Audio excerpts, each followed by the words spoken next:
ඊශ්‍රායල් ඉඳලා පළවෙනි වතාවට ලංකාවට යන්නේ කොහොමද කියන එක තමයි අද වීඩියෝ එකෙන් ඔයාලට අරගෙන ආවේ. Hello guys, welcome back to my YouTube channel. ඉතින් ඊශ්‍රායල් ඉඳලා පළවෙනි වතාවට ලංකාවට යන්නේ කොහොමද කියන එක තමයි අද වීඩියෝ එකෙන් ඔයාලට අරගෙන ආවේ. අපි ඊශ්‍රායල් ඇවිත් අවුරුද්දක් සම්පූර්ණ වුණාට පස්සේ අපිට නිවාඩුවට ලංකාවට ගිහින් එන්න පුළුවන්. ඉතින් ඔයා වැකේෂන් යන්න කලින් ඔයාගේ වීසා එක රිනියු කරගන්න ඕනේ. ඒ වගේම රීඑන්ට්‍රි වීසා එක ඇප්ලයි කරන්න ඕනේ. ඊට පස්සේ ඔයාගේ ඒජන්සි ආව දැනුවත් කරන්න ඕනේ. ඉතින් මෙන්න මේ දේවල් ටික ඔයා වැකේෂන් යන්න කලින් අනිවාර්යයෙන්ම කරගන්න ඕනේ. ඉතින් අපිට වැකේෂන් යන්න පුළුවන් අපි ඊශ්‍රායල් ඇවිත් අවුරුද්දක් සම්පූර්ණ වුණාට පස්සේ නෙවෙයි. ඉතින් අපි ඊශ්‍රායල් ඇවිත් මාස 3ක් විතර එක ගෙදරක ඉඳලා ඊට පස්සේ මොකක් හරි ප්‍රශ්නයක් වෙලා හරි එහෙම නැත්නම් ඔයාගේ ලෙඩා මැරිලා හරි ඔයා වෙන ගෙදරකට ගියොත් ඔයා ඒ ගෙදර අවුරුද්දක් සම්පූර්ණ වුණාට පස්සේ තමයි ඔයාට වැකේෂන් යන්න පුළුවන්. ඉතින් ඒ කියන්නේ ඔයා එකම ගෙදරක අවුරුද්දක් වැඩ කරන්න ඕන. ඉතින් අපේ අවුරුද්ද සම්පූර්ණ වුණාට පස්සේ අපි අනිවාර්යයෙන්ම වැකේෂන් යන්න ඕනි කියලා එකක් නැහැ. ඉතින් ඔයාට කැමති නම් විතරක් ගිහිල්ලා එන්න පුළුවන්. ඉතින් අපේ අවුරුද්ද සම්පූර්ණ වුණාට පස්සේ අපේ එම්ප්ලොයර්ත් එක්ක කතා කරගෙන අපිට කැමති දවසක වැකේෂන් ගිහින් එන්න පුළුවන්. ඉතින් මගේ අවුරුද්ද සම්පූර්ණ වෙලා මාසෙකට පස්සේ තමයි මම ලංකාවට ගියේ. ඉතින් සාමාන්‍යයෙන් අපිට වීසා ගහන්නේ අවුරුද්දකට. එතකොට අපි අවුරුද්දෙන් අවුරුද්ද අපේ වීසා එක රිනියු කරන්න ඕනේ. ඒ කියන්නේ අපිට අවුරුද්දක් සම්පූර්ණ වුණාට පස්සේ අපි ආයෙත් අපේ වීසා එක අලුත් කරන්න ඕනේ. ඉතින් අපේ වීසා එක එක්ස්පයර් වෙන්නේ කවද්ද කියලා වීසා එකේ දාලා තියෙනවා. ඉතින් වීසා එක ඉවර වෙන්න මාසෙකට වගේ කලින් අපි ගෙදර ආව දැනුවත් කරාම ගොඩක් වෙලාවට එයාලා ඒක කරලා දෙනවා. ඉතින් එහෙමත් නැත්නම් අපේ ඒජන්සියට කිව්වහම එයාලා අපේ වීසා එක රිනියු කරලා එවනවා. ඉතින් වීසා එක රිනියු කරන්න අපි ෂෙකල් 200ක් ගෙවන්න ඕනේ. ඉතින් ඒ වගේම අපේ පාස්පෝර්ට් එකේ ෆොටෝ එකයි අපේ වීසා එකේ ෆොටෝ එකයි යවන්න ඕනේ. ඉතින් දැන් නම් අපේ වීසා එකේ PDF එකක් තමයි යාලා අපිට එවන්නේ. ඉතින් වීසා එක රිනියු වෙන සාමාන්‍යයෙන් සතියක් දෙකක් වගේ කාලයක් යනවා. ඉතින් ඔයා වීසා රිනියු කරලා ගොඩාක් කාලයකට පස්සේ වැකේෂන් යනවා නම් ඔයාගේ වීසා එක අවම මාස 3ක් ඉදිරියට තියෙන්න ඕනේ. ඒ කියන්නේ ඔයා අගෝස්තු මාසේ වැකේෂන් යනවා නම් ඔයාගේ වීසා එක නොවැම්බර් මාසේ වෙනකන්වත් ඉදිරියට තියෙන්න ඕනේ. ඊට පස්සේ මුලින්ම ඔයා වැකේෂන් යන්නේ කවද්ද මොන මාසෙද දවස් කීයකටද යන්නේ කියලා අපේ එම්ප්ලොයර් දැනුවත් කරන්න ඕනේ. ඉතින් සාමාන්‍යයෙන් දවස් 30ක් 35ක් එහෙමත් නැත්නම් දවස් 45ක් වගේ අපිට නිවාඩු ගන්න පුළුවන්. ඒක ඉතින් අපි ඉන්න ගෙදර අනුව වෙනස් වෙනවා. ඉතින් ඔයාට දවස් කීයක් ඕනද කියලා ඔයාගේ එම්ප්ලොයර් එක කතා කරලා ඉල්ල ගන්න පුළුවන්. ඉතින් සාමාන්‍යයෙන් මාස 2-3කට කලින් වගේ ගෙදර ආව දැනුවත් කරන්න මම මේ අදාළ මාසේ වැකේෂන් යන්න හිතාගෙන ඉන්නවා කියලා. ඉතින් මම නම් යන්න මාස 4කට විතර වගේ කලින් ගෙදර ආව දැනුවත් කරා.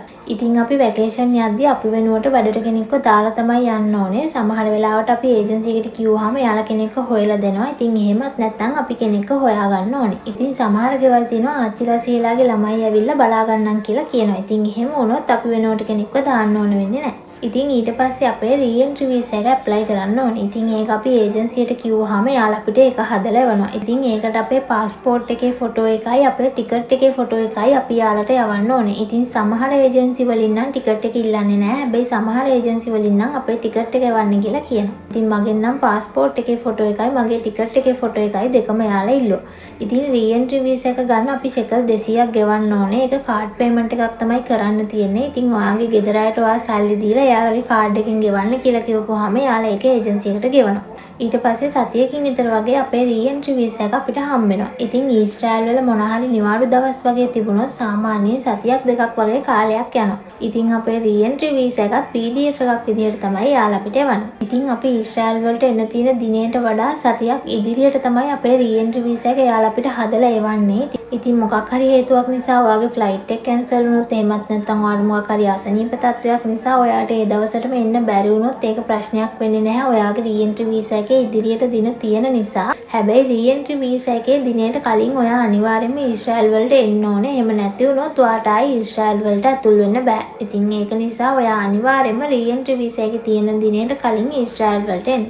ඉතින් ඊට පස්සේ අපේ ටිකට්ස් බුක් කරගන්න ඕනේ. ඉතින් මම නම් ට්‍රැවල් ඒජන්සි එකකින් තමයි මගේ ටිකට්ස් බුක් කරගත්තේ. ඉතින් ටිකට්ස් කරන කෙනෙක්ට කියලා හරි එහෙමත් නැත්නම් ට්‍රැවල් ඒජන්සි එකකින් හරි ඔයාලට ටිකට්ස් බුක් කරගන්න පුළුවන්. ඉතින් සාමාන්‍යයෙන් මාස 3කට විතර වගේ කලින් ටිකට්ස් බුක් කරගන්න පුළුවන් නම් ප්‍රයිස් එක ටිකක් අඩුයි. ඉතින් ඔයා යන්න මාසෙකට විතර වගේ කලින් ටිකට්ස් බුක් කරනවා නම් ඊට වඩා ටිකක් වැඩි වෙනවා. ඉතින් ඔයා යන්න සතියකට දෙකකට කලින් වගේ ටිකට්ස් බුක් කරනවා නම් ප්‍රයිස් එක ඊටත් වඩා ටිකක් වැඩි වෙනවා.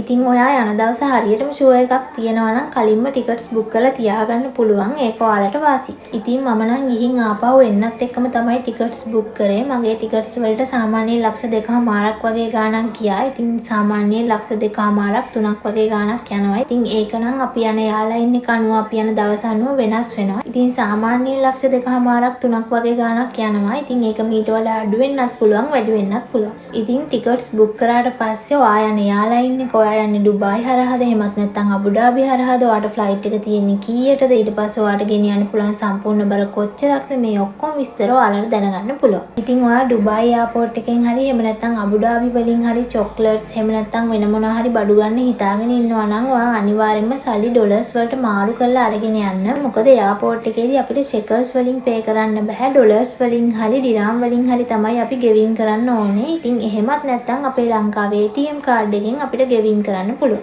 ඉතින් අපේ ටිකට් එකේ දාලා තියෙනවා හෑන්ඩ් ලගේජ් එකට අමතරව අපිට ඩියුටි ෆ්‍රී එකෙන් කිලෝ 3ක් බඩු ගන්න පුළුවන් කියලා. සාමාන්‍යයෙන් අපේ හෑන්ඩ් ලගේජ් එකේ කිලෝ 7ක් ගෙනියන්න පුළුවන්. ඒ වගේම මේන් ලගේජ් එකේ කිලෝ 30ක් ගෙනියන්න පුළුවන්. ඒක ඉතින් අපි යන එයාලයින් එක අනුව වෙනස් වෙනවා. ඉතින් ඔයාගේ ලගේජස් වල බර පොඩි ප්‍රමාණයක් වැඩි වුණාට ප්‍රශ්නයක් නෑ. හැබැයි ලොකු ප්‍රමාණයක් බර වැඩි වුණොත් ඔයාලට ඒකට වෙනම සල්ලි ගෙවලා තමයි අරගෙන යන්න වෙන්නේ.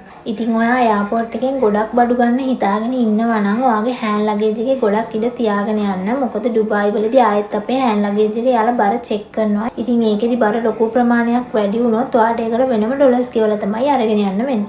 ඉතින් ඔයා ඩියුටි ෆ්‍රී එකෙන් බඩු ගන්න යනවා නම් ඔයාගේ ෆ්ලයිට් එක තියෙන වෙලාවත් අනිවාර්යයෙන්ම චෙක් කරගන්න. මොකද ඔයා ලොකු වෙලාවක් shopping කරද්දී ඔයාගේ ෆ්ලයිට් එක මිස් වෙන්න පුළුවන්. ඉතින් ඒක නිසා අනිවාර්යයෙන්ම ඒ ගැනත් අවධානයෙන් ඉන්න. ඉතින් ඔයාලා ෆෝන්ස් එහෙම අරගෙන යනවා නම් සීල් පැක් කඩලා යූස් කරන විදිහට තමයි අරගෙන යන්න ඕනේ. නැත්නම් ඔයාලට එයාපෝට් එකේදී ඒකට වෙනම සල්ලි ගෙවලා තමයි අරගෙන යන්න වෙන්නේ. ඉතින් ඒක නිසා ඔයාලා ෆෝන්ස් එහෙම අරගෙන යනවා නම් සීල් පැක් කඩලා බොක්ස් එක ලගේජ් එකේ දාලා අරගෙන යන්න පුළුවන්. ඉතින් ඒ වගේම ඔයාලා ඩොලර්ස් එහෙම අරගෙන යනවා නම් උපරිම ඩොලර්ස් 15000ක් වගේ ප්‍රමාණයක් තමයි අරගෙන යන්න පුළුවන් කියලා කියන්නේ. ඉතින් ඔයා බෙහෙත් බොන කෙනෙක් නම් ඔයාට ඒ දේවල් අරගෙන යන්න පුළුවන්. ඒ වගේම අරගෙන එන්නත් පුළුවන්. ඉතින් අනිවාර්යයෙන්ම ඔයාගේ ડોක්ටර්ගේ ප්‍රෙස්ක්‍රිප්ෂන් එකත් එක්කම අරගෙන එන්න. එතකොට එයාපෝට් එකේදී චෙක් කරාත් ඔයාට කිසිම වෙලාවක ප්‍රශ්නයක් වෙන්නේ නැහැ. ඉතින් ඔයාගේ ෆ්ලයිට් එකට පැය 4කට වගේ කලින් ඔයා එයාපෝට් එකට යන්න. එතකොට ඔයාගේ වැඩ ටික ඔක්කොම කලබලයක් නැතුව නිදහසේ කරගන්න පුළුවන්.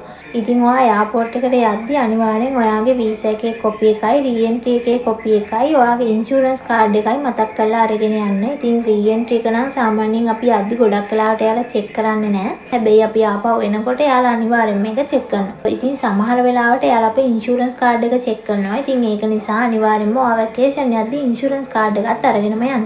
ඉතින් ඒ වගේම තමයි එයාපෝට් එකේදී අපෙන් පොඩි ප්‍රශ්න වගේක් අහනවා. ඉතින් ඒකට අපි බය වෙන්න ඕනේ නැහැ. ලේසි ප්‍රශ්න ටිකක් තමයි යාලා අහන්නේ. ඒක ඉතින් හැමෝගෙම අහන්නෙත් නැහැ. ඒක එතන ඉන්න කෙනානෝ වෙනස් වෙනවා. ඉතින් සාමාන්‍යයෙන් ඔයාගේ එම්ප්ලොයිගේ නම මොකක්ද? ඔයාගේ එම්ප්ලොයිගේ ඇඩ්‍රස් එක, ඊට පස්සේ යාට තියෙන ලෙඩ මොනවාද? මෙන්න මේ වගේ චූටි ප්‍රශ්න ටිකක් තමයි අහන්නේ. ඊට පස්සේ අපි යන්න ඕන ටර්මිනල් එක මොකක්ද? අපේ ගේට් එක මොකක්ද? සීට් නම්බර් එක, ඊට පස්සේ ගේට් ක්ලෝස් කරන්න කීයටද? මේ ඔක්කොම විස්තර අපේ බෝඩින් පාස් එකේ දාලා තියෙනවා. ඉතින් ඒ දේවල් හොයාගන්න විදිය මම කලින් වීඩියෝ එකේ දාලා තියෙන නිසා අපෝ ඒ දේවල් මේකට දැම්මේ නැහැ. ඉතින් ඒ වීඩියෝ එකේ ලින්ක් එක මම මේ වීඩියෝ එකේ පළවෙනි කමෙන්ට් එකේ දාලා තියෙනවා.